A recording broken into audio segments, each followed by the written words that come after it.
নমস্কার, আমি আজকে লাউ চিংড়ির ঘন্ট দেখাবো। যার জন্যে আমি কুচো কুচো লাউ কেটে নিয়েছি কুচি কুচি করে, আর কিছু চিংড়ি মাছ ধুয়ে পরিষ্কার করে ধুয়ে নিয়ে নিয়েছি। এর মধ্যে এবার নুন হলুদ দিয়ে মাখিয়ে ভালো করে নিতে হবে। এবার কুকারে আমি একটা সিটি মেরে নিচ্ছি, কারণ লাউটা একটু শক্ত ছিল, তাই নুন দিয়ে একটা সিটি দিয়ে নিচ্ছি, আর ওটা সফটও হবে। একটা সিটি দিয়ে নামিয়ে কড়াইয়ে এবার তেল দিয়ে ভালো করে গরম হয়ে গেলে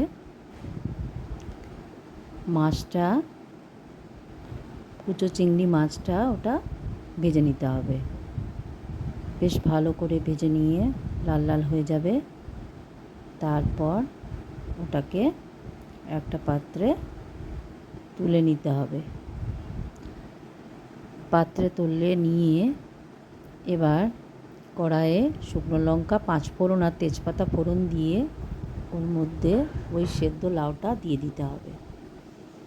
ভালো করে নাড়াচাড়া করে এবার ওর মধ্যে নুন, হলুদ, জিরের গুঁড়ো একটু, আর একটু মিষ্টি, আমরা একটু মিষ্টি খাই এই ধরনের সবজিতে, দিয়ে ভালো করে নাড়াচাড়া করে